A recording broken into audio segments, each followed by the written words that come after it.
Good evening, ladies and gentlemen. How's everybody doing tonight? I'm Walter Richards of KTLA Television, the CW.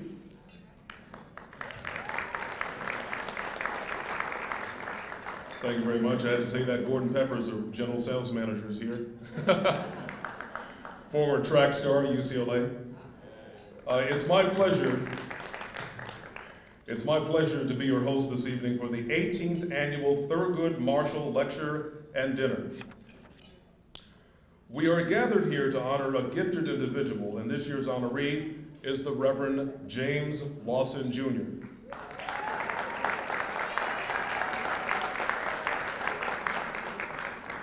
I've just got to tell you, I've had the pleasure of covering a lot of stories with the Reverend, and it's a pleasure to see him tonight. I would like to introduce to you a friend and former director of the Center for African American Studies. She's currently is serving as the Vice Chancellor of Graduate Studies and the Dean of the Graduate Division. Let's give a warm welcome to Dr. Claudia Mitchell-Kernan.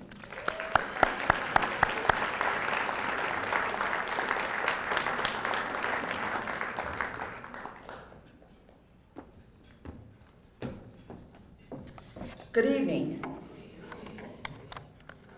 It is my great pleasure to welcome distinguished guests and members of the UCLA community this evening.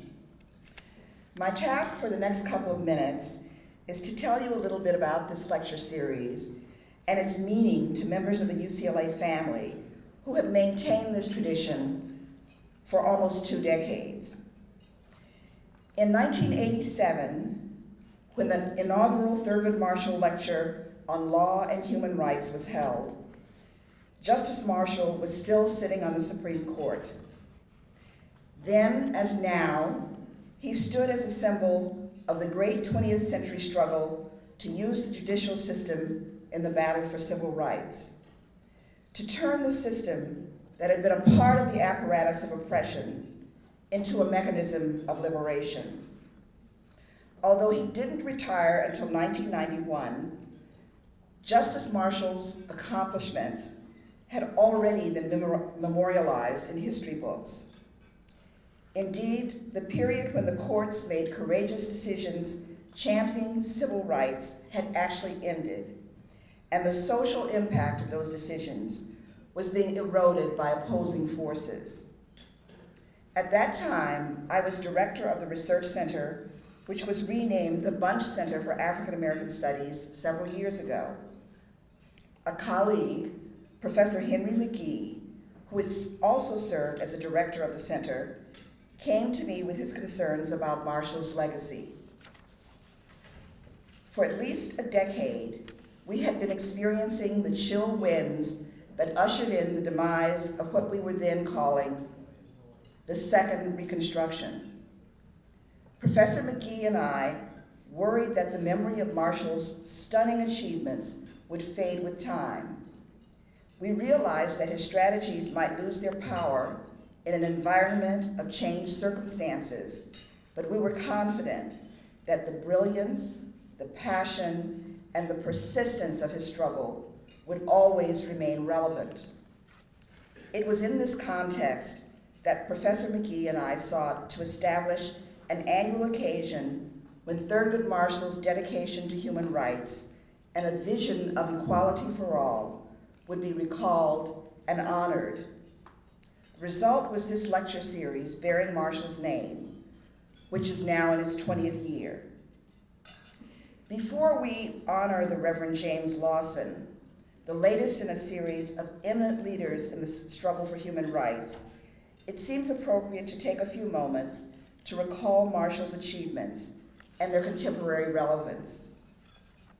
When young Thurgood Marshall gave up his plans to become a dentist and headed to law school, inequality for African Americans was supported by law in many places.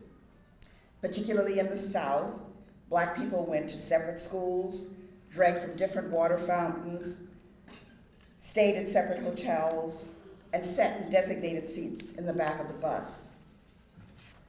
Laws were written in ways that often made it very difficult or impossible for Black people to vote. and housing policies across America restricted where they could live. Casting about for a tool to dismantle this system, Marshall chose the courts. And from 1940 to 1961, Marshall was legal director of the NAACP during its successful battle against laws imposing racial segregation. Cases, he argued, resulted in the overthrow of the South's white primaries and racially restricted housing covenants. Then focusing first on graduate and professional schools and later on elementary and high schools, he and his mentor, Charles Hamilton Houston, won Supreme Court rulings that gave African Americans access to previously all-white educational institutions. By the early 1960s, he was a man of international renown. And when the British government sat down with Kenyans to draft a constitution for the new nation, Marshall, then in private practice, served as constitutional advisor. Given the number of times that he had made use of the United States Bill of Rights, it's not surprising that Justice Marshall insisted on a Bill of Rights for Kenya's constitution.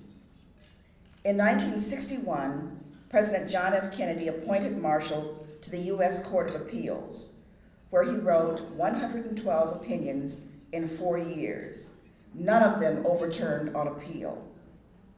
After a short period as Solicitor General under President Lyndon Johnson, Thurgood Marshall became the first African American to serve on the U.S. Supreme Court in 1967.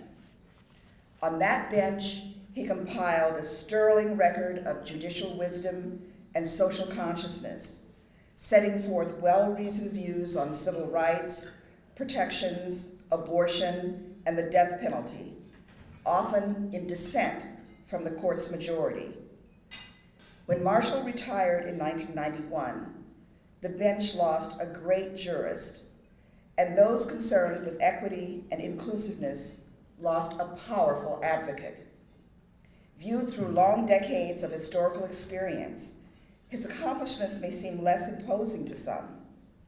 Few of us remember the personal affront of segregated facilities. While Brown versus the Board of Education remains a milestone in the struggle for civil rights, we now know that segregation does not stop when the laws supporting it are struck down, nor does the end of segregation necessarily mean that equity will prevail. And so we are challenged again and again to find new approaches to achieving the goals of inclusiveness and equity. This does not lessen the import of Thurgood Marshall's victory, nor does it undermine what may be his legacy to us, his determination, his perseverance, and above all, his hope. Marshall's life and his career provide an inspiring model for these qualities at work.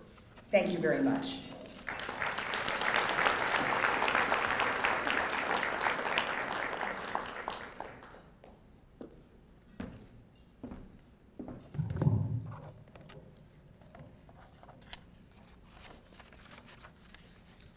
Thank you, Dr. Claudia Mitchell-Kernan.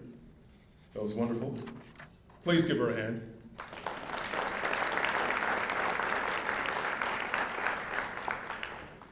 Now in its 38th year, the Ralph J. Bunche Center for African American Studies is entering into a new phase of continued excellence and increased scholarly activity. The center fulfills its mission by promoting research and academic programs, maintaining a library, putting on special projects, and publishing current work in African American studies. It is one of the leading centers of its kind in America. And leading the center this year is interim director is Professor Richard Yarborough. Richard Yarborough is a professor of English at UCLA. Dr. Yarborough has published extensively on African American literature, and he's a literary historian who was one of the co-editors of the Norton Anthology of African American Literature.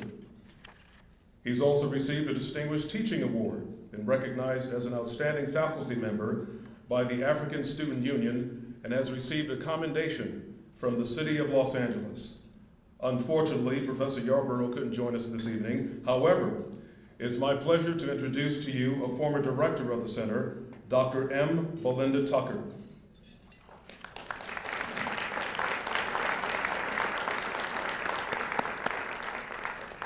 Dr. Tucker's affiliation with the Bunche Center began nearly 3 decades ago. For many years, she managed the center's research programs. In 1989, she became a faculty associate of the center and began her service as acting director. She currently chairs the Bunche Center's Faculty Advisory Committee. She's a professor of psychiatry and biobehavioral sciences at the Geffen School of Medicine and is a member of the Center for Culture and Health and the Semel Institute for Neuroscience and Human Behavior. A social psychologist and survey researcher, she has written extensively on changing patterns of family formation and personal relationships, including, with Mitchell Kernan, the well-known volume, The Decline of Marriage Among African American: Causes, Consequences, and Policy Implications. Ladies and gentlemen, Dr. M. Belinda Tucker.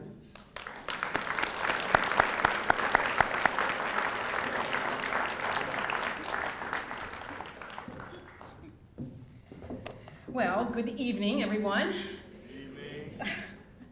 I am delighted to welcome all of you to our 18th Annual Thurgood Marshall Lecture, honoring the extraordinary contributions of the Reverend James Lawson, Jr. As Mr. Richards noted, I've got some rather large shoes to fill tonight, both figuratively and literally, as you all know, those who know our directors well.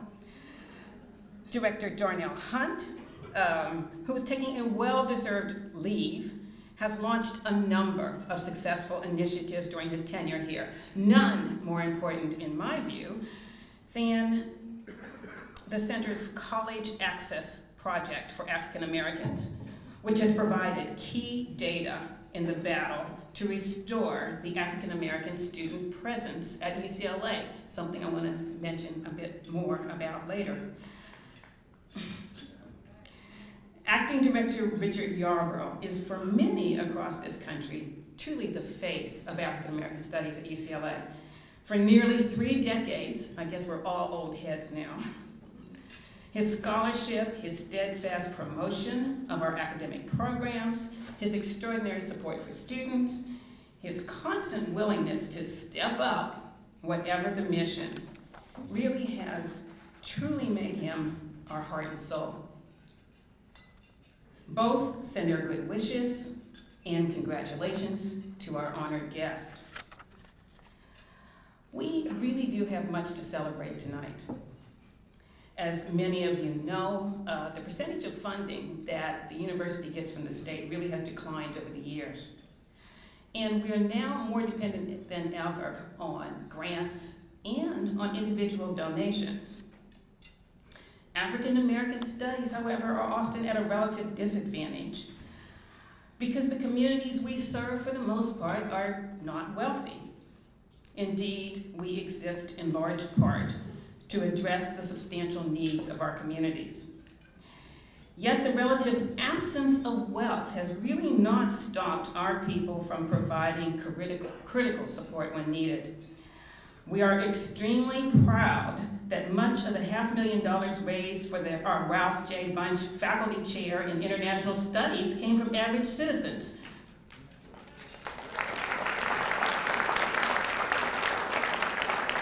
Who often, despite limited means, stepped up to support our dream. And I might mention tonight that the person who spearheaded that movement, Audrey Harris, is right here.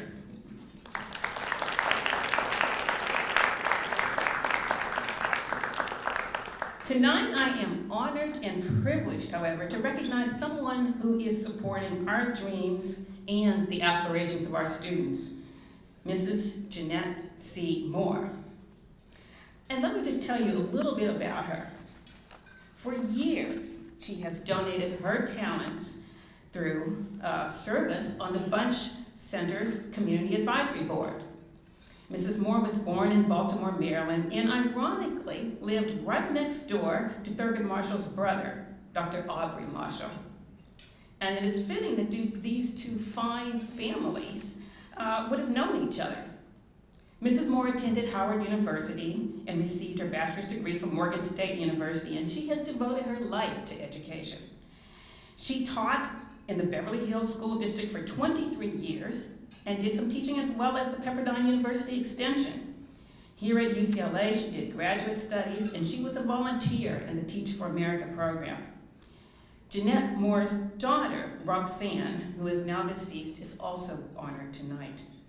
Following in her mother's footsteps, she received degrees from Morgan State and Johns Hopkins universities. Recently, Jeanette Moore decided to step up in another way and made a sizable donation to the Bunche Center to create and support a scholarship fund in her and her daughter's name. I am proud to announce the creation of the Roxanne Chisholm and Jeanette Chisholm Moore Endowed Scholarship Fund.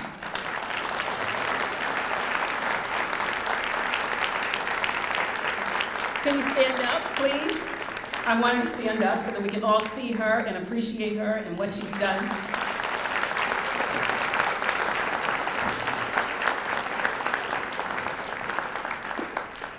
And we actually have some flowers for you.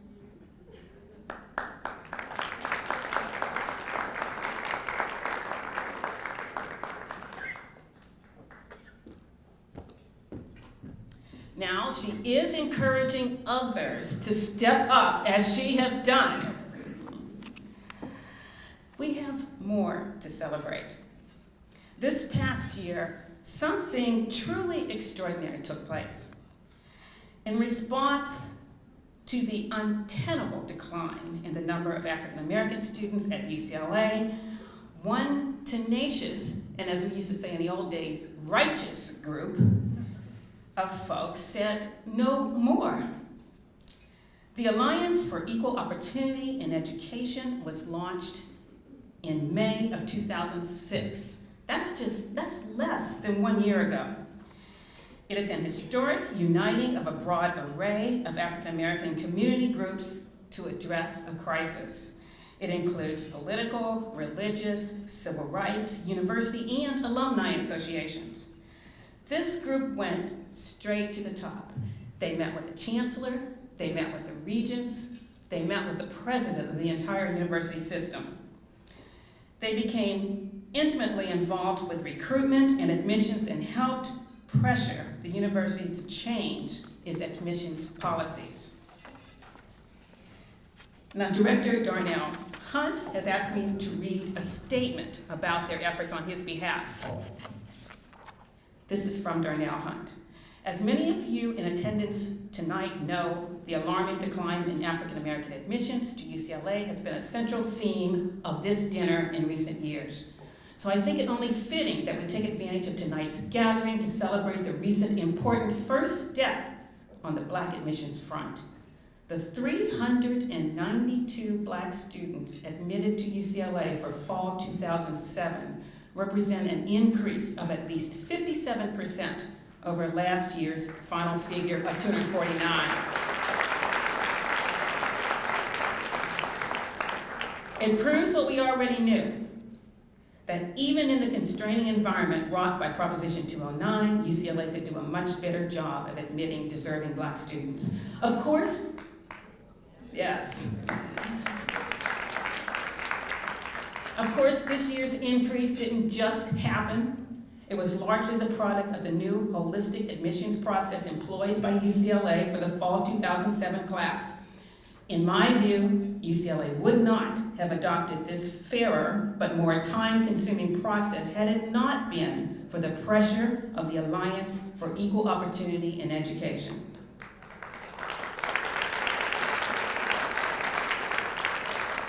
The community groups and leaders comprising the Alliance came together week after week for the past year to figure out how best to address the immediate crisis confronting African Americans at UCLA, as well as longer-term admissions pipeline issues. I feel privileged to have been a part of these meetings, which were as stimulating and as energizing as they were historic. I agree with those who believe the Alliance represents a new model for community action in Los Angeles. one that may pay dividends for years to come. I would like to personally thank our friends in the Alliance for making a difference on the UCLA Black admissions issue and encourage you to acknowledge them tonight as well. Now, I know there is an event that many of the people associated with the Alliance had to go to tonight, but if there's anybody here who is a part of the Alliance, I would like you to stand now so we can at least demonstrate our appreciation for your efforts.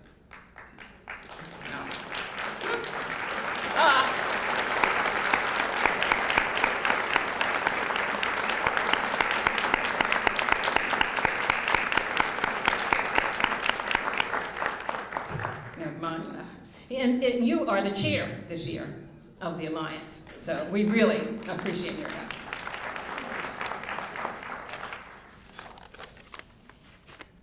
Now, obviously this group is just getting started. Now, if they did all this in less than a year, can you imagine what they're going to do in the next year? We're going to be back up to our old numbers? Okay, Mandla. Right, no pressure. There are a number of people that we must recognize tonight. First of all, our community sponsors for this event. Rosina Becerra from the UCLA Faculty Diversity Office. Is she here? Marianne Broom. Disney Parks and Resorts. Franklin D. Gilliam Jr. from the UCLA Community Partnerships Office. I know he's here. There. The Holman United Methodist Church. The Los Angeles Urban League. Vice Chancellor Claudia Mitchell-Kerning in the Graduate Division. Janina Montera, Vice Chancellor Janina Montera from UCLA Student Affairs. I thought I saw her. Keith Parker from the UCLA Government and Community Relations Office. Rita Rothman, I know she's here. There, thank you. Mark Sawyer, the UCLA Center for the Study of Race, Ethnicity, and Politics. Second Baptist Church. Robert Singleton, one of the early directors of the center. Bobby Smith, the Southern Christian Leadership Conference. Peter Taylor, the UCLA Black Alumni Association, which is Monica's organization, and the UCLA External Affairs. Well, almost finished. You can get to your meals pretty soon. I now want to recognize a number of people who are essential to our existence. Could everybody who is from the Bunche Center Advisory Committee, Faculty Advisory Committee, stand up so we can recognize you?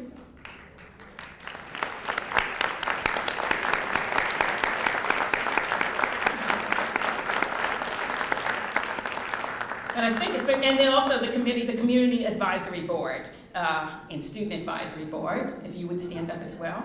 I know some of you already stood up. Thank you. Is Dr. Winston Doby here? I thought. Yes. All right. Thank you. Dr. Derek Marshall, who is the nephew of Supreme Court Justice Thurgood Marshall.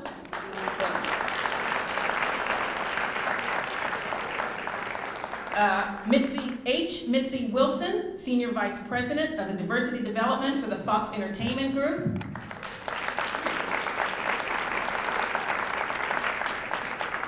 Myron Cotton, Field Deputy representing Los Angeles Councilmember Janice Hahn.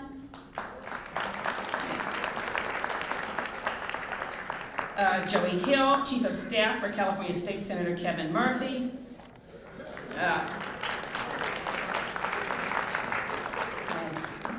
Dr. Charles Alexander, the Associate Vice Provost, our new Associate Vice Provost for Student Diversity.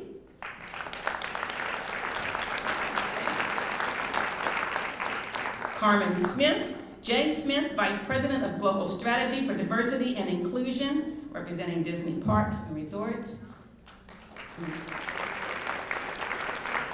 Gordon Peppers, we already heard from KTLA TV.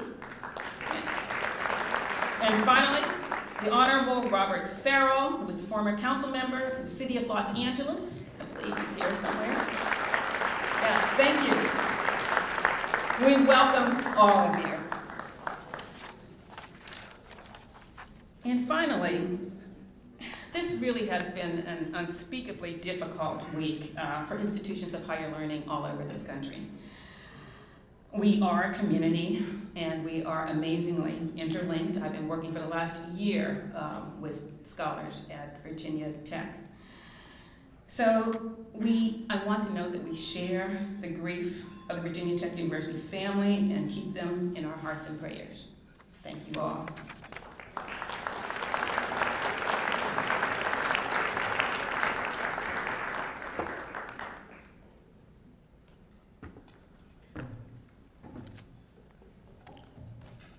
Ladies and gentlemen, how about it for Dr. M. Belinda Tucker?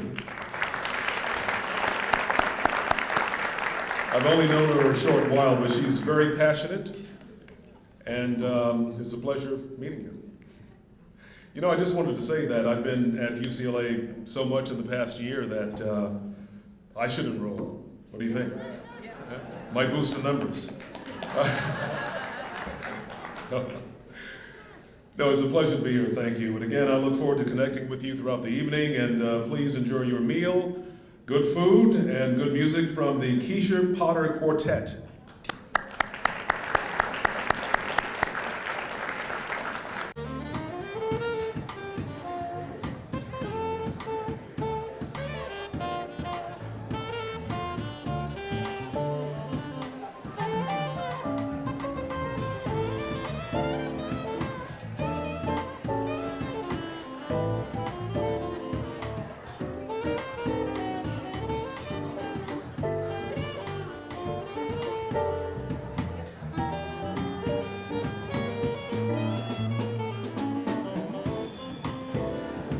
Ladies and gentlemen, good evening once again.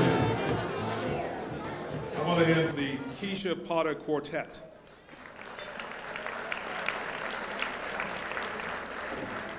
And I hope you're enjoying your dinner tonight. It's good stuff. Okay, we have some acknowledgments to make. We forgot to mention a few things, and we're going to get around to it.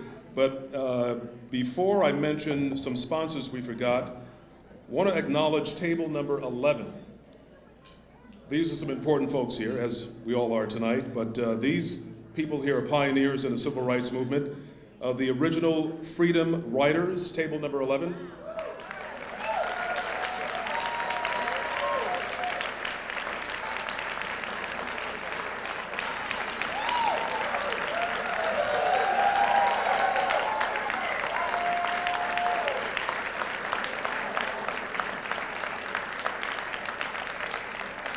You know, when it wasn't fashionable to protest and do sit-ins, they were doing it, and they put a lot on the line. So please just give them some props. Thank you for being here tonight. And I have some breaking news, nothing serious, but it is big. We forgot to mention some of the gold and silver sponsors tonight. So we're going to take care of that right now. Gold sponsors, Fox Studios.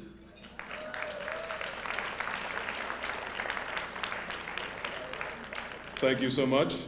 And silver sponsors, the Brotherhood Crusade.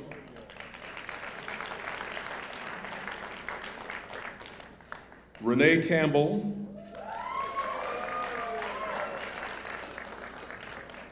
Dean Reynaldo Macias, UCLA Social Sciences Division. And Toyota Motor Sales USA Incorporated. Thank you for sponsoring this wonderful dinner tonight.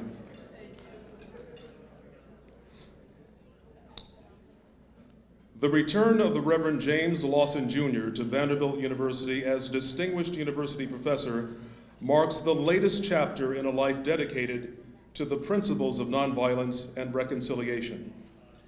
Lawson, once dubbed by the Reverend Martin Luther King Jr. as the leading nonviolence theorist in the world, studied the Gandhian movement in India before becoming a leader in the civil rights movement. His life, including his student years at Vanderbilt, has been marked by an abiding faith in Christianity and nonviolence and a willingness to pay the price for those beliefs. He served 13 months of a 3-year prison sentence for refusing the draft during the Korean War and was expelled from Vanderbilt in 1960 because of his work helping to desegregate lunch counters in downtown Nashville. After a national press uproar and threats of mass faculty resignations, a compromise allowed Lawson to complete his graduate studies at Vanderbilt. He opted instead to complete his degree at Boston University.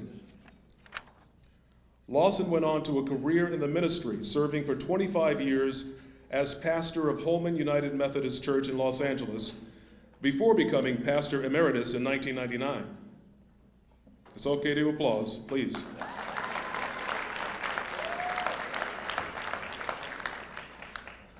He returned to Vanderbilt Divinity School in 1970-71 during a sabbatical, and that school recognized him in 1996 with its first Distinguished Alumnus Award.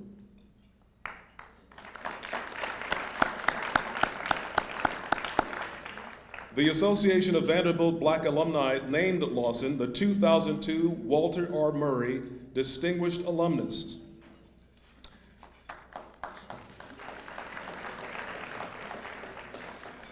And he was named Vanderbilt's 2005 Distinguished Alumnus.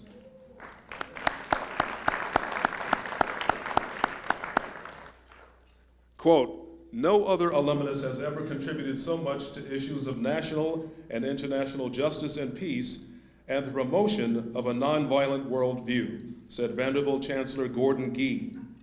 Another quote, "James Lawson and the faculty and students who supported him in 1960 knew Vanderbilt's true mission even before Vanderbilt understood it entirely."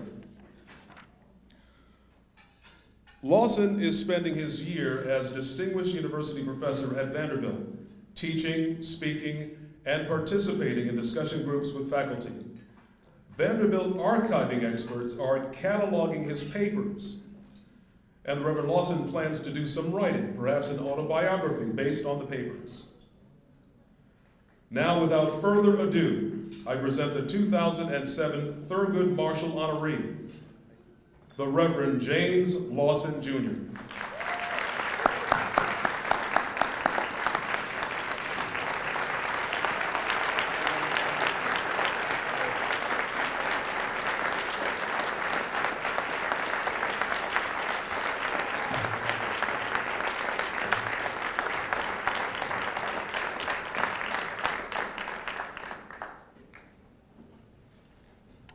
Thank you very, very much. I want to thank the Ralph Bunche Center of African American Studies at UCLA for inviting me to be the recipient in this year of 2007. And Alexander Tucker, who has been the sort of engineer to see to it that I not only knew about it, but talked regularly with him and could get here. I'm still very much astonished at the kind of year that has unfolded for me. My wife, Dorothy, is here, and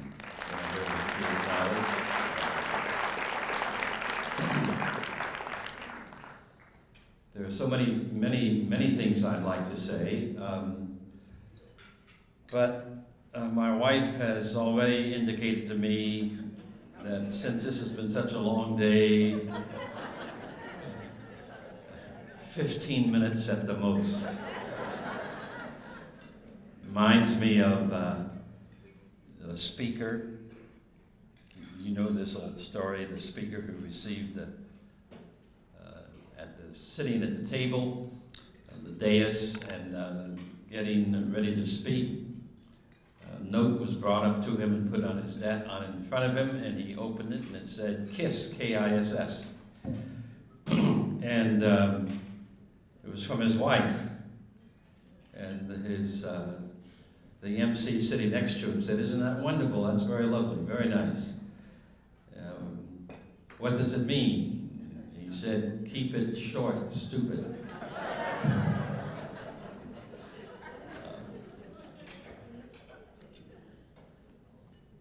How does one begin this evening? I want to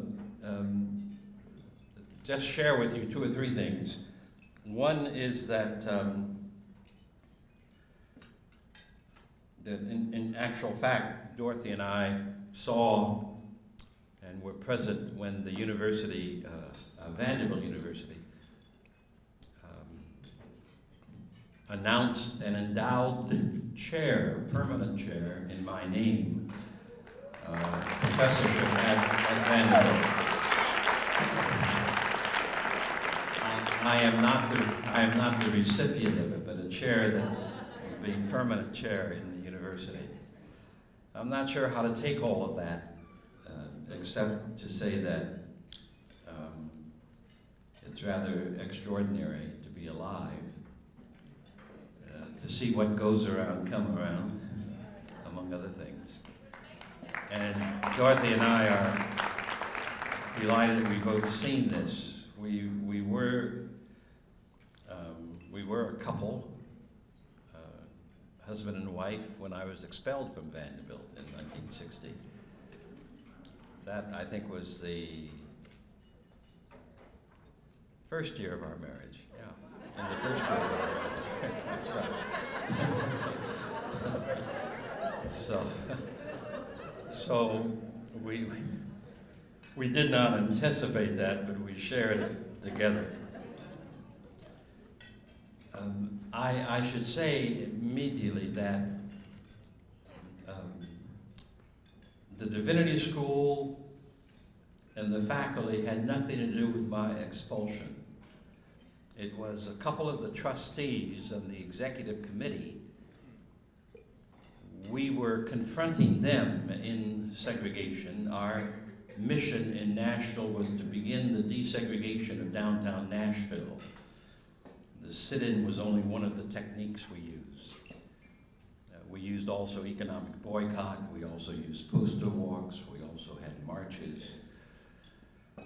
The idea there was that the white-colored signs all across Nashville that were there by custom, enforced by the police, not by law, as has been indicated here tonight already.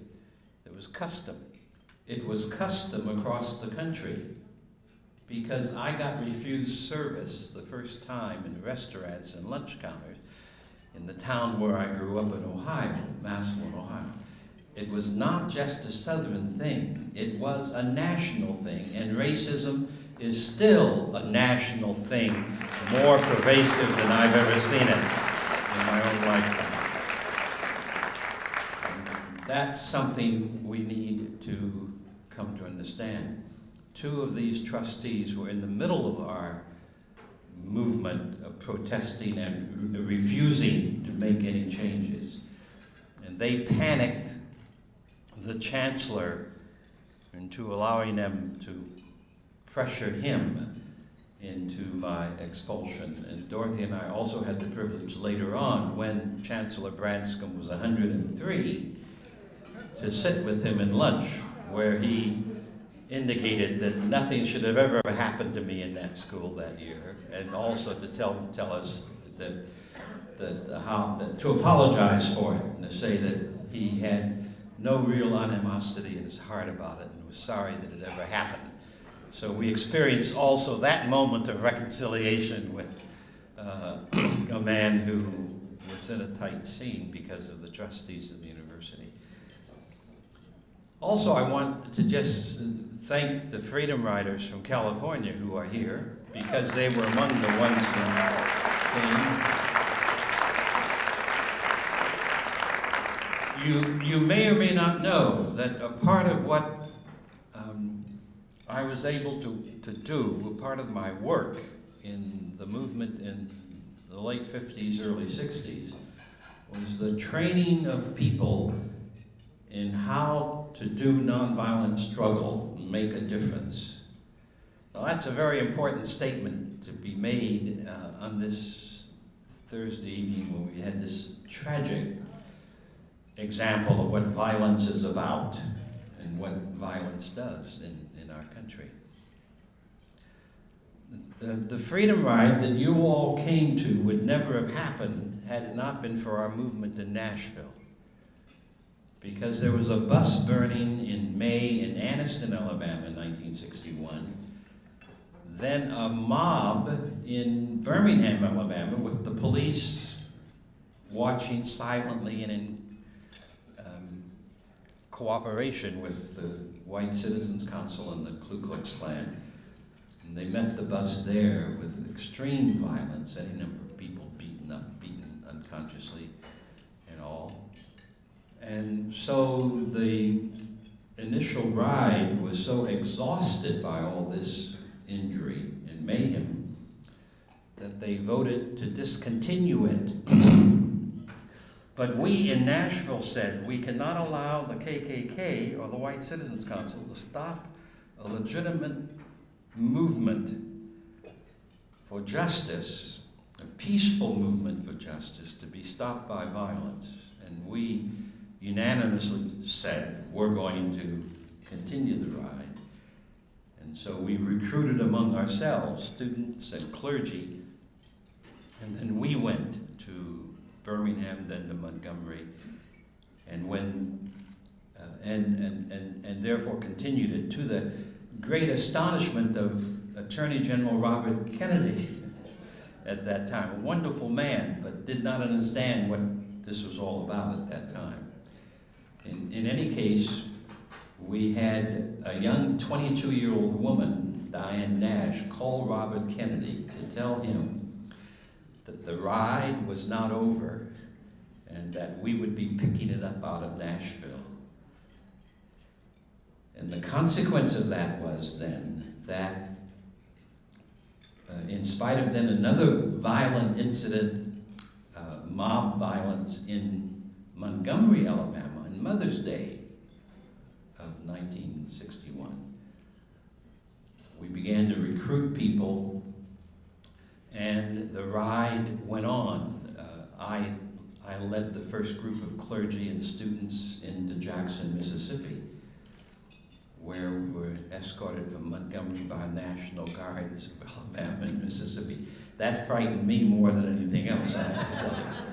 But in any case, when Bob Farrell and Robert Singleton and others arrived in Mississippi, some of us were already there in jail, but they helped to create the hundreds of people who went to jail in Jackson, Mississippi, and later to the state penitentiary. Parchment Farm, is still a notorious prison of cruelty and torture in the United States. And that, of course, caused the reconfiguration of power on the part of the Kennedy White House and the Attorney General, so that public accommodation became a part of the civil rights bills and the laws and of the land. I just relate that because it represents to me a part of the memory that is mine. I want to very quickly say to you that in those years, which were among the most significant years in the life of this nation, though not acknowledged, they were for all of us: Martin King, John Lewis, Angela Butler, Dorothy Cotton, Septima Clark, Fannie Lou Hamer, and L. Ponder. They were all years in which I think the people I've named and hundreds of others felt very clearly what religion was about and what the church ought to be about. We felt it very profoundly. We felt it not only in the marches and the mass meetings, and we felt it in jails. We felt a common stream of humanity that caused us to stretch our lives in ways that we had, until that time, never been stretched, never been confronted, never been provoked. So those were extraordinary years, and I am extremely grateful that I've lived through them, and I'm now in the year 2007. Speaking of our nation not knowing about these matters, and I just want to document what we've heard this evening about Thurgood Marshall. Most well-meaning citizens of this land are not aware that the Constitution excluded more than half the residents of this society from 1789, and I want to say until the present moment, but with the exception that the civil rights movement did include, from my judgment, the legal arm that said we want to clean up the Constitution. We want to make it clear that the Constitution is a magnificent document, that though it was written in a terrible time when folk like George Mason and others, Benjamin Franklin, could not solve the problem of the vote for women and Native Americans and the slave, nevertheless, they wrote a document that is, by any kind of language or analysis of values in it, is a document for inclusion, not exclusion. And the team around Thurgood Marshall, the people who did the basic research, and there were sociologists and psychologists, as well as lawyers in that team. There were academicians who were part of that movement of the 30s and the 40s and the 50s that produced the decisions that caused, in fact, for the first time, the Constitution to become an inclusive document. Thurgood Marshall ought to be seen as one of the magnificent heroes in the United States, for all time's sake. Because he demonstrated that the Constitution had a contemporary reality that included all the citizens of this land. That was a critical part of the Civil Rights Movement. It's one of the major accomplishments of the changes of the 50s and the 60s and beyond. I want to quickly conclude by giving you my topic. The topic is quite brief. Moving ourselves from an unknown peril to a noble vision.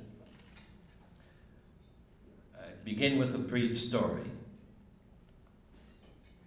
An 8-year-old boy was captured. He saw his father, a king, killed in what is now the Gold Coast section of Africa. And within 2 months, he was on his way in 1735, 1736, to Connecticut to be sold.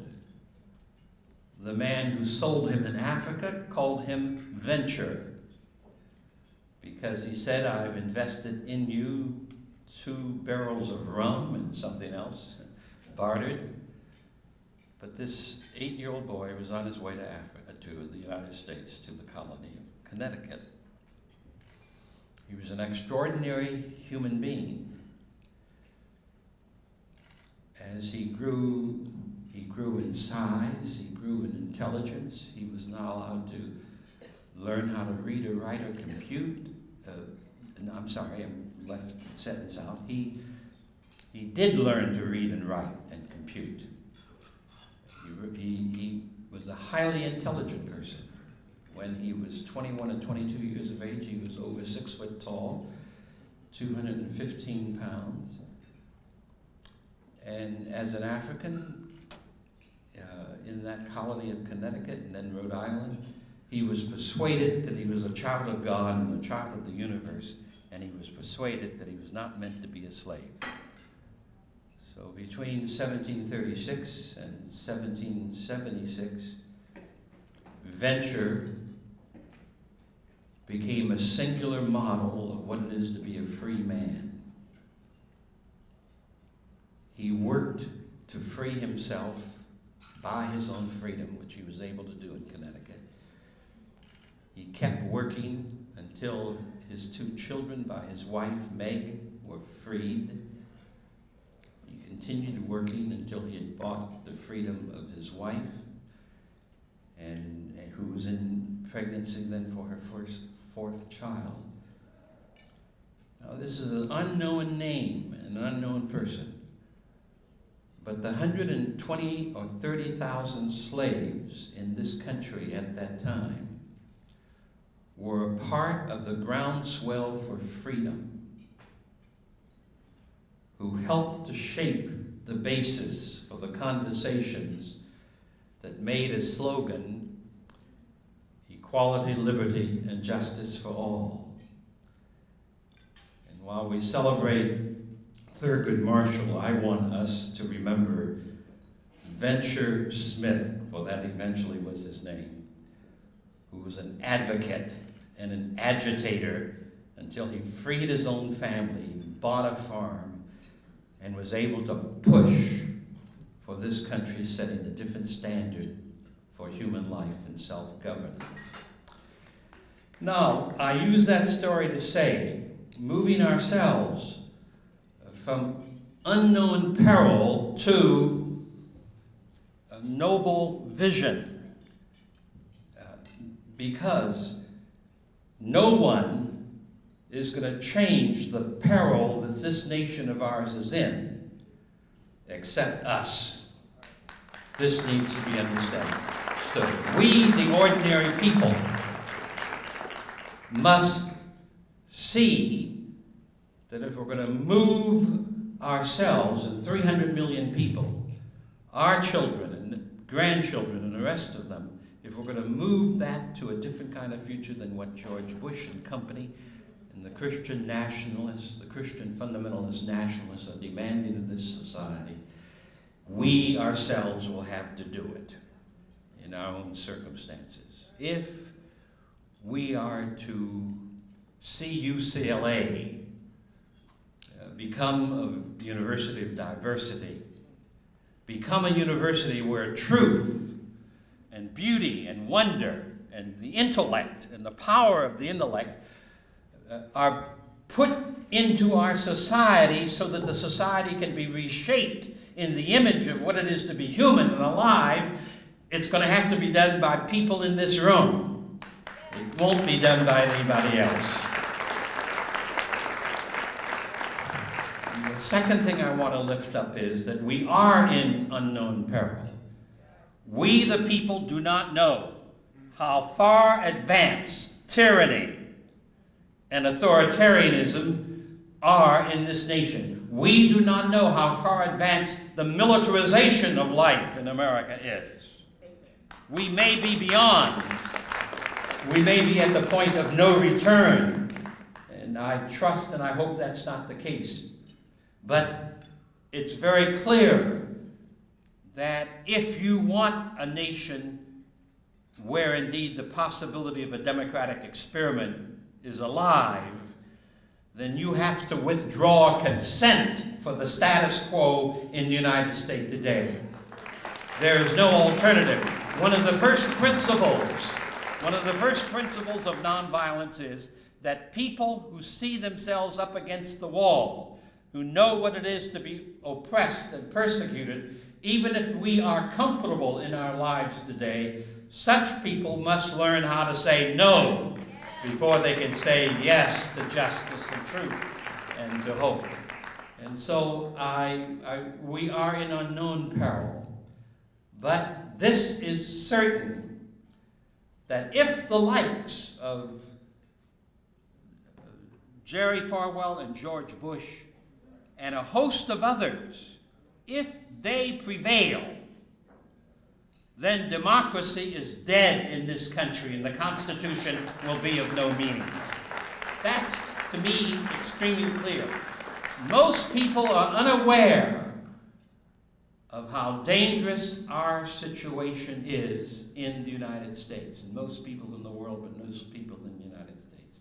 Imagine this, that while we've made certain kinds of progress against racism, we have not dismantled racism in the United States by any means. Not at UCLA, and not in the Congress of the United States, or not in Sacramento, California. It's not been dismantled.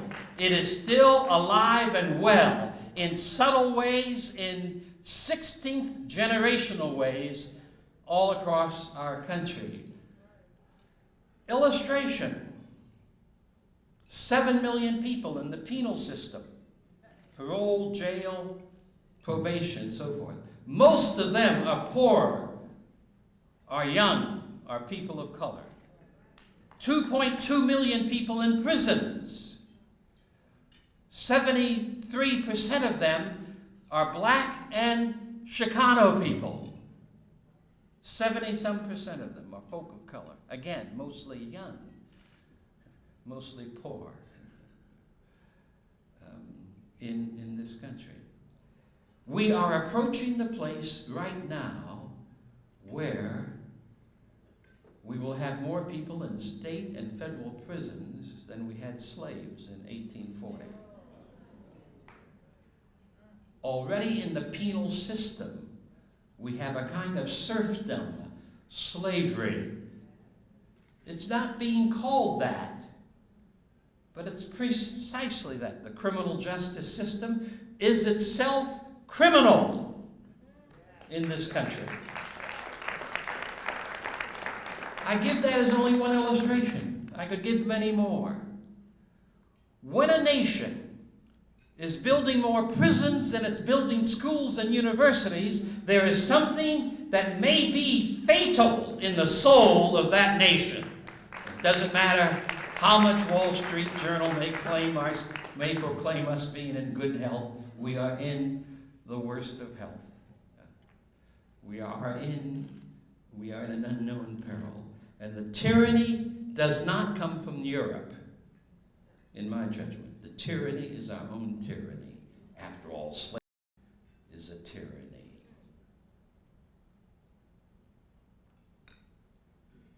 Women not able to vote is an authoritarian rule. It's not a rule of change.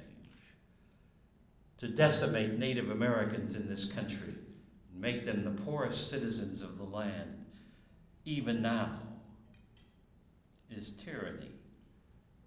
And the tyranny comes from our own American history and no one else. And if this proceeds, sisters and brothers, the world will be astonished at what such a tyranny will wrought if it is able to ripen and come of age, as Bush and others wanted to do. And no use our pretending that the Democratic Party, the election of 2006 or 2008, will make a difference, because both parties are implicated in the tyranny, no matter how much some of us feel that. Removing ourselves from unknown peril to noble vision. I use this word vision quite deliberately. It is a good word from biblical faith, though so many preachers and churches seem not to be aware that it's there in the Bible. Where there is no vision, the people perish. And the way vision is spoken of there, it's not talking about just any dream. or any ambition for the future.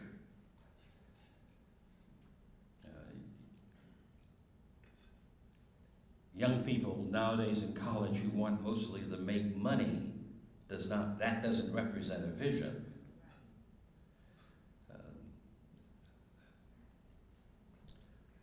Vision here means a vision about improving the human plight. Vision here means justice. Vision here means the inclusivity of human life. Vision here means that whether we like it or not, or know it or not, whatever we want to call it, there is a source in the universe from which we have come, and that source has plans for us about what kind of life we can live and what kind of world we need. Where there is no vision, a people perish. And the visions that Martin King and Mohandas Gandhi and Eleanor Roosevelt and Mary McLeod Bethune lifted up across the years of their lives represents the only kind of vision that is going to be possible in this 21st century. And can we attain it? Yes. But it can only be attained through nonviolent action, through nonviolent struggle, through using the best of ourselves in the way in which we manage conflict, not the worst of ourselves. Nonviolence is not about the way of cowardliness or passivity or flight from wrong or flight from hurt, but nonviolence is about taking the essential value of compassion and love and truth and beauty and wonder and insisting if you're going to solve a problem, you solve it through those values, not by imitating the problem, not by imitating the wrong, but by learning to do the right in the midst of this. This is fundamentally authentic spirituality. To imitate evil is to escalate and multiply evil. It is not to create a good. The prophets of the Hebrew Christian Bible persistently demand, do not be overcome by evil. Overcome evil with good. Seek to do good. Seek to care about your own life and about the lives of others, and work in that dimension of life. We have become an increasingly violent culture and violent nation. Why not?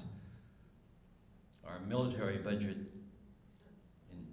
intelligence budget, research budget for weapons of mass destruction is an $800 billion budget annually. 400 to 500 is made public. The rest of it is hidden.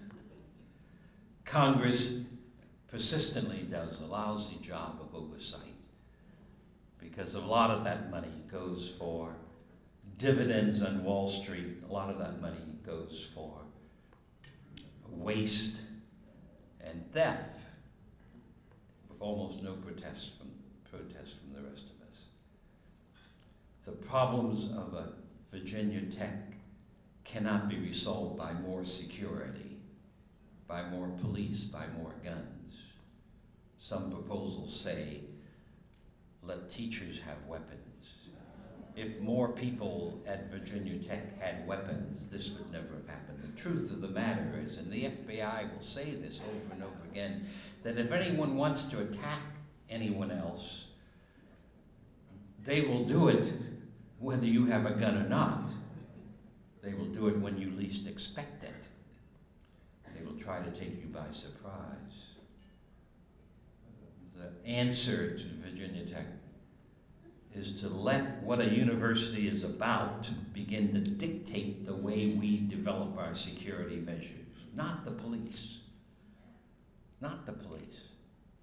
But reason and truth and human community can do more to achieve security than anything else in the world. What did Franklin Delano Roosevelt insist? He said that no nation can be secure with weapons, and he mobilized the largest war machinery of any man in human history in World War II. The largest and the most powerful that human history knows anything about in World War II. But he said the only security is if you create a society where everyone has security from fear, has freedom from fear, freedom from want, freedom of religion, and freedom of speech. Organize around those freedoms, and perhaps the greatest president of the 20th century would say, there's a chance that you can handle the problem of terrorism in a fashion that will make a better world. Nonviolence is not primarily an invention of Gandhi. Nonviolence is an invention of the human race across all of written history. Jesus of Nazareth was probably the first and extraordinary nonviolent practitioner that the world knows. Jesus inspired Gandhi. Jesus also inspired me. Jesus inspired Martin Luther King Jr. Jesus inspired Oscar Romero and Dietrich Bonhoeffer and Anel Ponder and a great range of people in the 20th century, the 21st century about nonviolent struggle. But Gandhi used to say, everyone knows that Jesus is a nonviolent practitioner except the Christians. And I think that's still true. I still think it's still true. Christian church still hasn't discovered the power of unconditional grace and love as the only foundation by which life can be made whole, life can be healed. And they refuse to hear the poor, and they lie about the poor. And the poor represent where human need very often is located. But then he concludes with this word, noble people develop and push noble visions and noble ends. And I say to you that what we saw in the United States at different periods in its history, those oftentimes unknown, were people of nobility who were willing to apply that nobility to themselves and to their environment. And they are the ones who make the difference. I am persuaded that because so much of what's going on today is on the wrong side of history, it cannot prevail and will not prevail.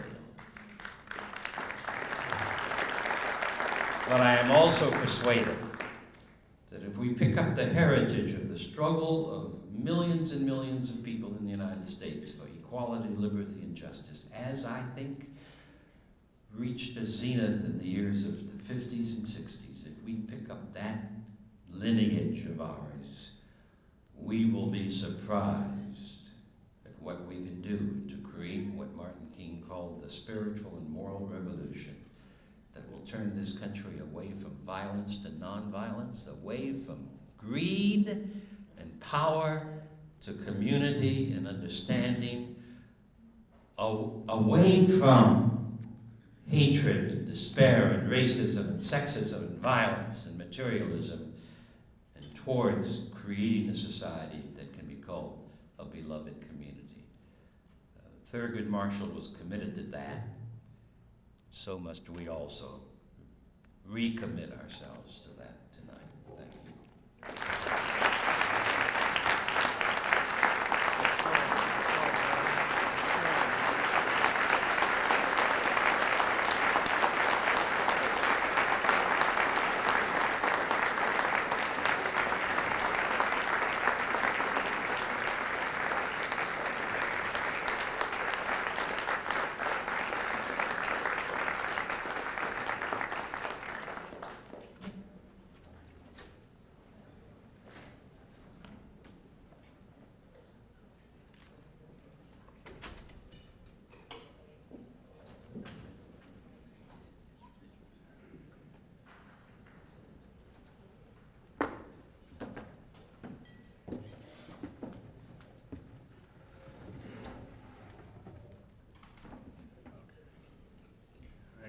everybody. On behalf of the faculty, staff, and students of UCLA, we would like to present a plaque to Reverend James Lawson Jr. for his role in the community.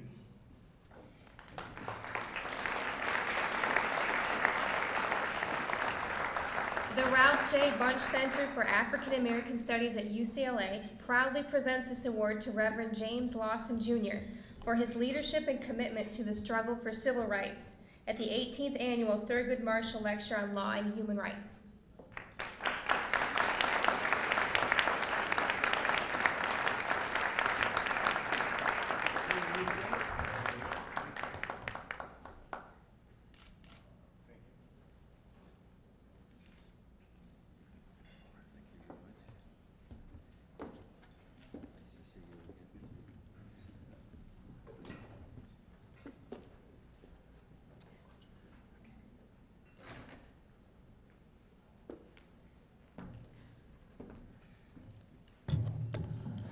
Please another hand for Reverend Lawson.